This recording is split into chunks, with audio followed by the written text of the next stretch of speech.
தலையிலில் தாழ்த்தி ஜெபிப்போம். என் கண்மலையும் என் மீட்பெருமாய கர்த்தாவே, என் வாயின் வார்த்தைகளும் எங்கள் யாருடைய இறுதி தியானமும் உடைய சமூகத்தில் பிரதியாக இருப்பதாக. இந்த நாளில் நமக்கு கொடுக்கப்பட்டுள்ள தலைப்பு மன்னிப்பு தரும் மகிழ்ச்சி. நமக்கு மகிழ்ச்சி எப்பொழுது கிடைக்கிறது? நம்ம ஏதாவது ஒரு தப்பு பண்ணி நம்ம யாராவது நம்மளை மன்னிச்சாங்கன்னா அந்த சமயத்தில் நமக்கு ஒரு மகிழ்ச்சி உண்டாகும். செய்த தவறுக்கு தண்டனை கொடுக்காம நம்மளை மன்னிச்சு விட்டாங்களே அப்படின்ற ஒரு சந்தோஷம், மகிழ்ச்சி நமக்கு உண்டாகும். ஆனால் நாம் இந்த உலகத்திலே வாழ்ந்து கொண்டிருக்கிற காலத்திலே நாம் செய்த தவறுகள் ஏராளமான பாவங்களை செய்திருக்கிறோம். ரோமர் 6:23 பாவத்தின் சம்பளம் மரணம் என்று வாசிக்கிறோம். யோவான் 8:21 உங்கள் பாவங்களிலே சாவீர்கள் என்று வாசிக்கிறோம். நாம் பாவம் செய்தால் சாகவே சாவோம். யோவான் 8:24 ஆகையால் நீங்கள் உங்கள் பாவங்களில் சாவீர்கள் என்று உங்களுக்கு சொன்னேன், நானே அவர் என்று நீங்கள் விசுவாசியாவிட்டால் உங்கள் பாவங்களிலே சாவீர்கள். ஆண்டவரை நாம் விசுவாசிக்கவிட்டால், ஆண்டவர் நமக்கு பாவ மன்னிப்பை தருவார் என்று விசுவாசிக்கவிட்டால் நாம் அந்த பாவத்திலே சாகவே சாவோம். இதிலிருந்து தப்பிக்க வேண்டும் என்றால், இந்த பாவத்தின் சம்பளத்திலிருந்து நாம் தப்பிக்க வேண்டும் என்றால் நமக்கு பாவ மன்னிப்பு நிச்சயமாக தேவை. கொலோசியர் 1:14 வாசிப்போம். கொலோசியர் 1:14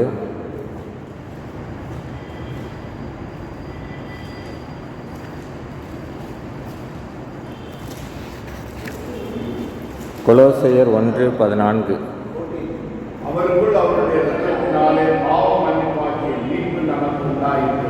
குமாரனாகிய அவருக்குள் அவருடைய இரத்தத்தினாலே மீட்பு நமக்கு உண்டாயிருக்கிறது. மீட்பு நமக்கு எதனால் உண்டாயிருக்கிறது? இயேசு கிறிஸ்துவினுடைய இரத்தத்தினாலே உண்டாயிருக்கிறது.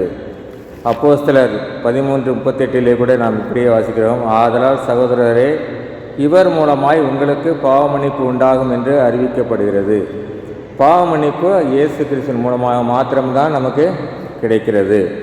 எபேசியர் 1:7 அவருடைய கிருபையின் ஐஸ்வர்யத்தின்படியே இவருடைய இரத்தத்தினாலே பாவமன்னிப்பாகிய மீட்பு இவருக்குள் நமக்கு உண்டாயிருக்கிறது.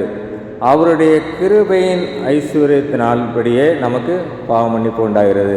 நாம் ஜெபிப்பதாலோ, நாம் ஒழுங்காக ஆலயத்துக்கு வருவதாலோ, நாம் வேண்டிக் கொள்வது போல ஆண்டவர் நாம் வேண்டிக் கொண்டால் மன்னிப்பு கொடுப்பார். ஆனால் நாம் வேண்டிக் கொள்வது எப்படி இருக்கிறது? நாம் தினசரி வாசிக்கிறோம், எல்லாரும் சொல்கிறோம், பரமண்டல ஜெபம் சொல்கிறோம். பரமண்டல ஜெபத்தில் என்ன சொல்லியிருக்குது? நாங்கள் எங்களுக்கு விரோதமாய் குற்றம் செய்கிறவர்களுக்கு நாங்கள் மன்னிக்கிறது போல எங்கள் குற்றங்களை எங்களுக்கு மன்னியும். எங்கள் விரோதமாய் குற்றம் செய்கிறவர்களுக்கு நாங்கள் மன்னிக்கிறது போல எங்கள் குற்றங்களை மன்னியும். அப்படியானால் நாம் குற்றங்களை மன்னிக்கிறோமா? அப்படியானால் அதுக்கு அப்படியே நம்ம உள்டாவே சொன்னால் என்ன சொல்லணும்? நான் மற்றவர்களை மன்னிக்காதது போல நீர் எங்களை மன்னிக்க வேண்டாம். அப்படியானால் நாம் ஜெபித்துக்கிற நாம் தினசரி என்ன செய்கிறோம்? ஆண்டவரே, நான் மற்றவர்களை மன்னிக்கிறது போல என்னை மன்னியும். அப்படியானால் நாம் மன்னிக்கிறோமா என்று கேட்டால், நாம் மற்றவர்களை மன்னிப்பது கொஞ்சம் கடினம்தான். அப்படியானால் நமக்கு நம்முடைய ஜெபத்தினாலே நமக்கு பாவமன்னிப்பு உண்டாகிறது என்று நாம் எதிர்பார்த்தால் அது உண்மையே இல்லை. எபேசியர் 4:32 ஒருவருக்கொருவர் தயவாயும் மன உருக்கமாய் இருந்து கிறிஸ்துவுக்குள் தேவன் உங்களுக்கு மன்னித்தது போல நீங்களும் ஒருவருக்கொருவர் மன்னியுங்கள் என்று வாசிக்கிறோம். கிறிஸ்துவுக்குள் தேவன் உங்களுக்கு மன்னித்தது போல. அப்படியானால் நம்மளுடைய வேண்டுதலினால் மாத்திரம், வேண்டுதலை வைத்தல்ல, ஆண்டவர் நமக்கு மன்னித்தது போல நாம் மன்னிக்க வேண்டும். ஆண்டவர் நம்மை எப்படிப்பட்ட சூழ்நிலையில் நம்ம மன்னித்தார் என்று பார்த்தோம் என்றால், நாம் வண்டி ஓட்டிகிட்டு போகிறோம், திடீர்னு ஒரு பையன் விளையாட்டு போல் டக்குன்னு குறுக்க கொண்டு வண்டி போட்டு கட் பண்ணிவிட்டு அப்படி போகிறான்னு நமக்கு என்ன வரும்? கோபம் வரும். நம்ம என்ன நினைக்கிறோம்? நான் கரெக்டாக தான் போயிட்டுருக்கிறேன், அவன் குறுக்க வந்துட்டான், நான் சரியாகத்தான் இருக்கிறேன், ஆனால் அவன் தப்புன்றா அப்படின்னு சொல்லி அவன் மேலே கோபம் வருது. ஆனால் எந்த தவறுமே செய்யாத நேர்மையாக இருக்கிற நல்லவராக இருக்கிற ஆண்டவர் முன்னாடி நம்ம போய் நிற்கும்போது ஆண்டவர் நம்ம பற்றி என்ன பண்ணணும்? ஆக்சுவலாக கோவப்படணும். ஆனால் எந்த பாவம் இல்லாத ஆண்டவர் என்ன சொல்கிறார்? ரோமர் 5:8 நாம் பாவிகளாய் இருக்கையில் கிறிஸ்து நமக்காக மரித்ததினாலே தேவன் நம்மேல் வைத்த தமது அன்பை விளங்க பண்ணுகிறார். நாம் பாவிகளாய் இருக்கும்போது கிறிஸ்து நமக்காக மரித்தார். நாம் நல்லவர்களாக இருக்கும்போதல்ல, நாம் மற்றவர்களுக்கு மன்னித்து நாம் தூய்மையாக இருக்கும்போதல்ல, நாம் பாவிகளாக இருக்கையிலே தேவன் நம்மேல் வைத்த அன்பை நம்மை மன்னித்து தமது அன்பை வெளிப்படுத்தினார். இப்படிப்பட்ட அன்பு நம்மிடம் காணப்படுகிறதா என்று நாம் யோசித்தோம் என்றால் அந்த அன்பு நம்மிடம் சற்று குறைவாகத்தான் இருக்கிறது. நம்ம கூட பிறந்தவங்ககிட்ட எவ்வளோ அன்பு செலுத்துகிறோம், இல்லை பக்கத்தில் இருக்கிற நண்பர்கள்ட்ட எவ்வளோ அன்பு செலுத்துகிறோம், இல்லை ஆலயத்தில் நம்ம கூட வந்து உட்கார்ந்துருக்கிற சக விசுவாசிகளிடம் எப்படி அன்பு செலுத்துகிறோம் என்று நாம் பார்த்தோம் என்றால் நாம் தேவன் நம்மை வைத்த அன்பை போல நாம் மற்றவர்களை அன்பு வைக்கவில்லை. மார்க் 11:25 எப்படி வாசிக்கிறோம்? நீங்கள் நின்று ஜெபம் பண்ணும்போது ஒருவன் பேரில் உங்களுக்கு யாதொரு குறை உண்டுமானால் பரலோகத்தில் இருக்கிற உங்கள் பிதா உங்கள் தப்பிதங்களை உங்களுக்கு மன்னிக்கும்படி அந்த குறைவை அவனுக்கு மன்னியுங்கள். ஆண்டவர் நம்மை மன்னிக்க வேண்டுமென்றால் நாம் என்ன பண்ணோம்? நம்ம கூட இருக்கிறவங்க செய்கிற தவறை நாம் மன்னிக்க வேண்டும். மற்றவர்கள் பேரில் நமக்கு யாராவது ஒரு குறை இருக்குமானால் பரலோகத்தில் இருக்கிற நம்ம பிதா நம்மை மன்னிப்பது போல நாம் அவர்களை மன்னித்தால் நமக்கு மன்னிப்பு உண்டு. மத்தேயு 6:14 எப்படி வாசிக்கிறோம்?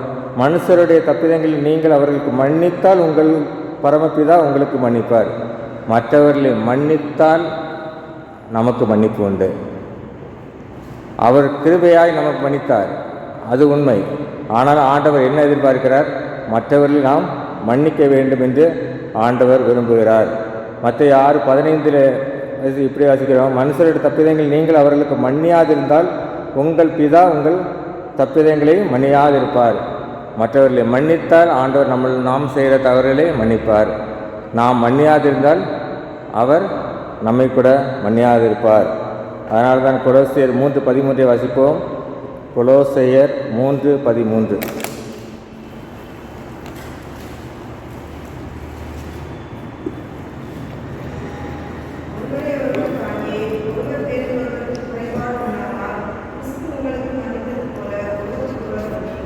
ஒருவரை ஒருவர் தாங்கி ஒருவர் பேரில் ஒருவருக்கு குறைபாடு உண்டானால் கிறிஸ்து உங்களுக்கு மன்னித்தது போல ஒருவருக்கு ஒருவர் மன்னியுங்கள்.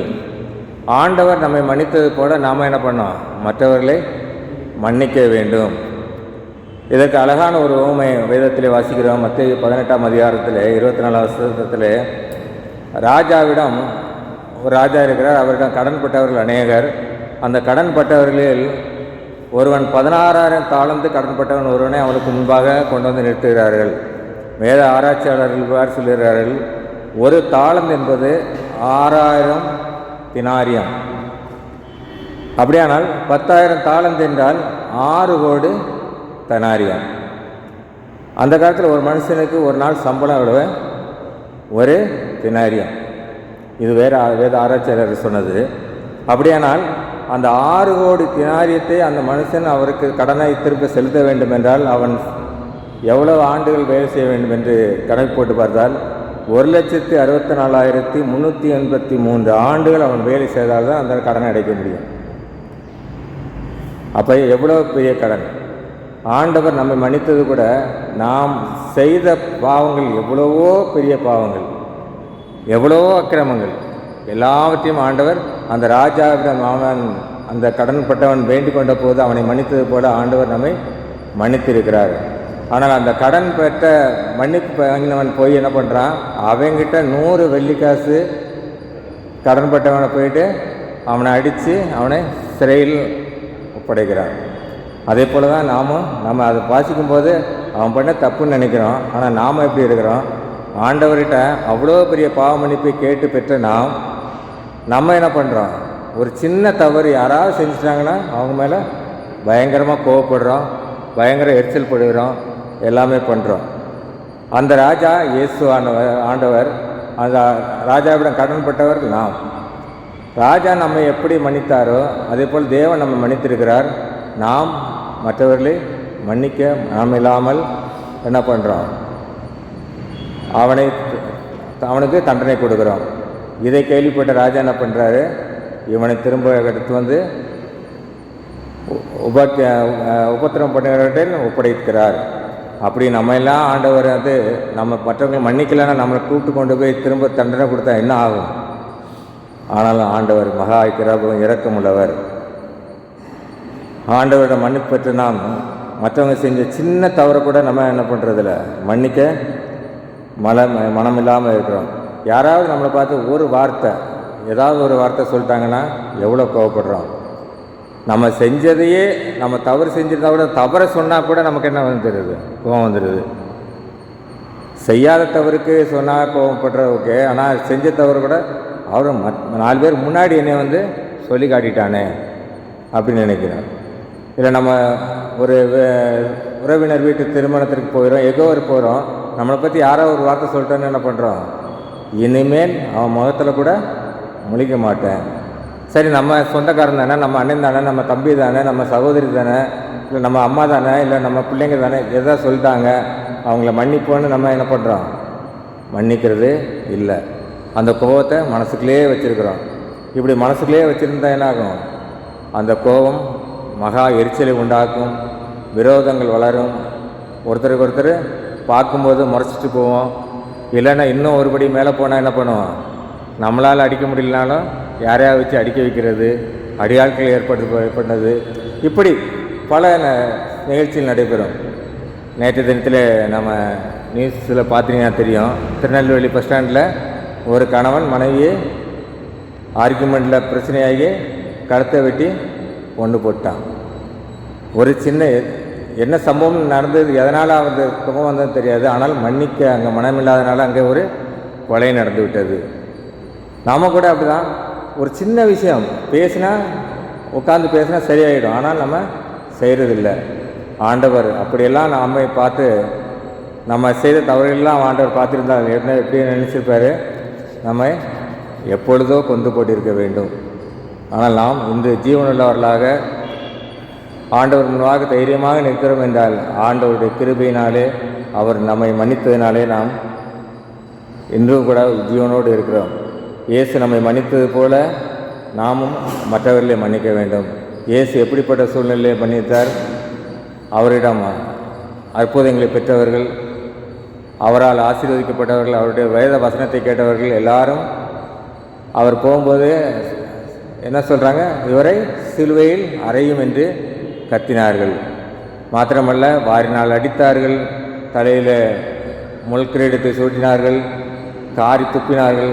ஆனால் ஆண்டவர் என்ன சொல்கிறார்? பிதாவே, இவர்களுக்கு மன்னியும். இவ்வளோ நம்மகிட்ட நன்மை பெற்றவங்க நம்மளை பற்றி இப்படி சொல்கிறாங்களேன்னு ஆண்டவர் நினைக்கவே இல்லை. என்ன பண்ணுறாரு? இவர்களே மன்னியும். நம்மகிட்ட ஒரு சின்ன உதவி பெற்றவங்க நம்மளை பற்றி ஏதாவது சொன்னாங்கன்னா நமக்கு அவங்கள மன்னிக்கிறதுக்கு மனசு வருமா?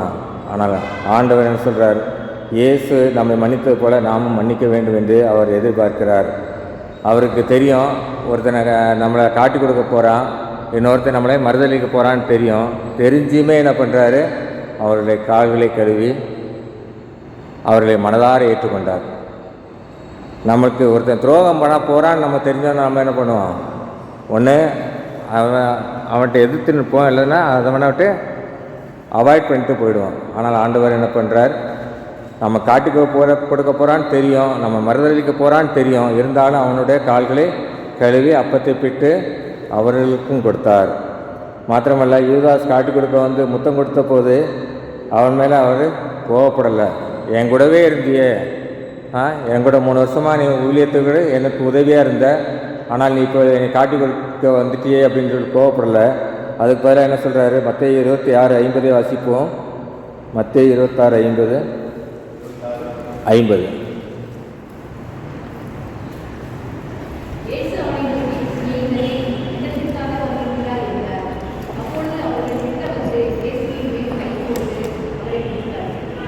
இயேசு அவனை நோக்கி, சிநேகிதனே எனத்திற்காக வந்தார் என்று கேட்டார். அவனை காட்டி கொடுக்கறதுக்காக வந்திருக்கிறான். ஆனால் ஆண்டவர் அவனை பார்த்து என்ன சொல்கிறாரு? சிநேகிதனே, நண்பனே. நம்மளை ஒருத்தன் வந்து இன்னொருத்தர் போய் போட்டு கொடுக்குறான்னு நம்ம என்ன பண்ணுவோம்? அவனை பார்த்து அன்பா, பிரதர், சகோதரனே அப்படின்னு நம்ம சொல்லுவோமா? ஆண்டவர் அப்படிப்பட்ட காரியத்தை தான் நம்மகிட்ட எதிர்பார்க்கிறார். யோசேப்பு அவனுடைய சகோதரர்கள் விற்று போட்டார்கள். ஆனால் அவர்கள் குடும்பத்தை எல்லாம் கவனித்தது கடைசியில் யார்? யோசேப்பு. சவுலுக்கு பயந்து தாவீது ஓடிக்கொண்டிருக்கிறான் காட்டு வழியே, மலை வழியே 2 முறை சவுலை ஆண்டவர் அவனை தாவீதின் அருகிலே கொண்டு வைக்கிறார். ஆனாலும் தாவீது அவனை கொண்டு போடவில்லை, அவனை மனசார மன்னித்தார். நாம் மற்றவர்களை மன்னிக்கும் போது நமக்கு என்னெல்லாம் கிடைக்கும் அப்படின்னா, மன்னிப்பு நம்மிடம் வாங்கினவன் நம்மால் மன்னிப்பு பெற்றவன் ஒருவேளை அவன் மனம் மாறுவதற்கு வாய்ப்பு உண்டு. நம்ம இவ்வளோ தப்பு பண்ணோம், இருந்தாலும் அவர் நம்ம மன்னிச்சிட்டாரு அப்படின்னு அவன் மனசு மாறுவதற்கு ஒரு சந்தர்ப்பம் ஏற்படுகிறது. 2 நண்பர்கள் பாலைவனம் வழியாக நடந்து சென்று கொண்டு இருக்கிறார்கள். அப்போ 2 பேருக்குள்ள ஒரு சின்ன மனஸ்தாபம் வருது. ஒருத்தன் இன்னொரு நண்பனை அடித்து விட்டான். அந்த அடி வாங்கினவன் என்ன பண்ணான்? தரையில் மணலில் என் நண்பன் என்னை அடித்து விட்டான் என்று எழுதுகிறான். 2 பேரும் திரும்ப அந்த பயணத்தை தொடர்ந்து சென்று கொண்டு இருக்கிறார்கள். ஒரு இடத்துல ஒரு தண்ணீர் தடாகத்தை பார்க்கிறார்கள். தண்ணீர் குடிக்க போகும்போது ஒருத்தன் அந்த நண்பன் வந்து என்ன பண்ணுறான்? வழுக்கி உள்ள விழுந்துடுறான். யார்? அந்த அடி வாங்கினவன். அப்போ இந்த அடித்தவன் என்ன பண்ணுறான்? இருந்தாலும் நம்ம நண்பன் ஆச்சுன்னு சொல்லி அவனை காப்பாற்றுறான். வெளியே வந்த உடனே அவன் என்ன பண்ணுறான்? என் நண்பன் என்னை காப்பாற்றினான்னு சொல்லி அது பக்கத்தில் இருந்த பாறையில் எழுதுகிறான். அப்போ இவன் கேட்குறான், நான் அவனை அடித்தப்போ வந்து மணலில் எழுதினேன், ஆனால் அவனை காப்பாற்றின போது பாறையில் எழுதினேன் அப்படின்னு கேட்டதுக்கு அவன் என்ன சொல்கிறான்? நீ செய்த தவறை நான் மறைத்து விட வேண்டும் என்பதற்காக தான் மணலிலே எழுதினேன். ஆனால் நீ எனக்கு நன்மை செய்தாய், அந்த நன்மை எப்பொழுதும் எல்லோருக்கும் தெரிய வேண்டும் என்பதற்காக பாறையிலே எழுதினேன் என்று சொன்னான். அப்படியானால் நாம் மற்றவர்களை மன்னிக்கும் போது அவன் மனது மாறி ஒருவேளை நாம் இனிமேல் இந்த மாதிரி தவறுகள் செய்யக்கூடாது என்று மனது மாறுவதற்கு அவனுக்கு ஒரு சந்தர்ப்பம் கிடைக்கிறது. 2வது, நாம் மற்றவர்களை மன்னிக்கும் போது நமக்கு என்ன ஏற்படுது என்றால் மனதில் உள்ள கோபம், எரிச்சல், அதனால் உண்டாகக்கூடிய உடல் உபாதைகள். ஒருத்தன் கோபப்பட்டுகிட்டே இருந்தோன்னா, எரிச்சல் பட்டுட்டே இருந்தோன்னா நமக்கு அதனால் பிபி ஏறும், சுகர் வரும், எல்லாமே வரும்.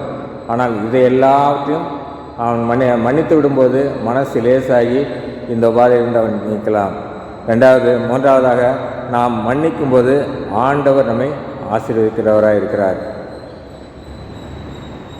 ஆண்டவர் நம்மிடம் எதிர்பார்ப்பது இதைத்தான் எதிர்பார்க்கிறார். ஆண்டவர் நம்மிடம் எதிர்பார்ப்பது நம்முடைய காணிக்கையிலேயோ நம்முடைய பலிகளையோ அல்ல. நாம் செலுத்தக்கூடிய காசு, பணம் எதுவுமே அவர் எதிர்பார்க்கல. மத்தேயு 5:23-24 வாசிக்கிறோம். ஆகையால் நீ பலிபீடத்தில் உன் காணிக்கை செலுத்த வந்து உன் பேரில் உன் சகோதரன் குறை உண்டென்று அங்கே நினைவு கூறுவாயாகில் அங்கேதானே பலிபீடத்தின் முன் உன் காணிக்கையை வைத்துவிட்டு போய் முன்பு உன் சகோதரனுடைய ஒப்புரவாகி பின்பு வந்து உன் காணிக்கையை செலுத்து. ஆண்டவர் என்ன சொல்கிறாரு? உன் சகோதரன் பேரில் உனக்கு குறை உண்டென்று நினைத்தால் காணிக்கையை அங்கேயே வச்சுட்டு போயிடு. காணிக்கை எனக்கு தேவையில்லை. முதல்ல போயிட்டு சகோதரனுடைய ஒப்புரவாயிட்டு வா, அப்புறம் வந்து உன் பலியையும் காணிக்கை செலுத்து. ஆண்டவர் நம்முடைய எதிர்பார்ப்பது நம்முடைய ஜெபங்களையோ காணிக்கைகளையோ தசம பாகங்களையோ எதுவுமே எதிர்பார்க்கல. முதல்ல உன் சகோதரத்தில் நீ குறை இருந்தால் அவனை போய் மன்னித்து விட்டு அன்பு வர வேண்டும் என்று ஆண்டவர் விரும்புகிறார். அப்படிப்பட்ட அன்பு நாம் மற்றவர்களிடம் காட்ட வேண்டும். ஆண்டவர் அவருடைய 10 கட்டளைகளை 2 கட்டளையாக சுருக்குமாறு சொல்கிறார். நீ தேவனிடத்தில் அன்பு கூற வேண்டும், பிற இடத்தில் அன்பு கூற வேண்டும். அப்படியானால் நாம் பிற இடத்தில் அன்பு கூறினாலே அவங்க செய்கிற தப்பை மன்னிக்கக்கூடிய பக்குவம் நமக்கு வந்துவிடும். நாம் பாவிகளாக இருக்கையில் பாவமில்லாத இயேசு தன்னுடைய இரத்தத்தை சிந்தி நம்மை மன்னித்து மீட்டு கொண்டார். கிறிஸ்து நம்மை மன்னித்தது போல நாம் மற்றவர்களை மன்னிக்க வேண்டும் என்று ஆண்டவர் நம்மிடம் எதிர்பார்க்கிறார். கிறிஸ்து நம்மையில் அன்பாக இருக்கிறது போல நாமும் மற்றவரிடம் அன்பாக இருக்க வேண்டும் என்று ஆண்டவர் எதிர்பார்க்கிறார். பிறரை மன்னிப்பதால் நமக்கு மனசில் உள்ள கோபம், எல்லாம் நீங்கி நமக்கு மனதில் மகிழ்ச்சி உண்டாகும். மன்னிக்கப்படுவதனால் நமக்கு மன மகிழ்ச்சி உண்டாகும், குடும்பத்திலே மகிழ்ச்சி உண்டாகும். குடும்பத்திலே உள்ள ஒரு சிறு தவறுகளை மறந்து மன்னித்து மறக்கும்போது அங்கே குடும்பத்திலே மகிழ்ச்சி உண்டாகும். உறவினரிடத்திலே மகிழ்ச்சியை பழகலாம். நாம் மன்னிப்பதால் நம்மால் மன்னிப்பு பெற்றவர்கள் மனம் திரும்புவதற்கு அங்கே ஒரு வாய்ப்பு கொடுக்கிறோம். அவர்கள் மனம் திரும்புவதற்கு வாய்ப்பு உண்டு. அதனால் ஒரு சமூகத்தையே நாம் திருத்த முடியும். அப்படியானால் சமூகம் திரும்பும்போது சமூகத்தில் எல்லாருமே மன மகிழ்ச்சியாக இருப்பார்கள்.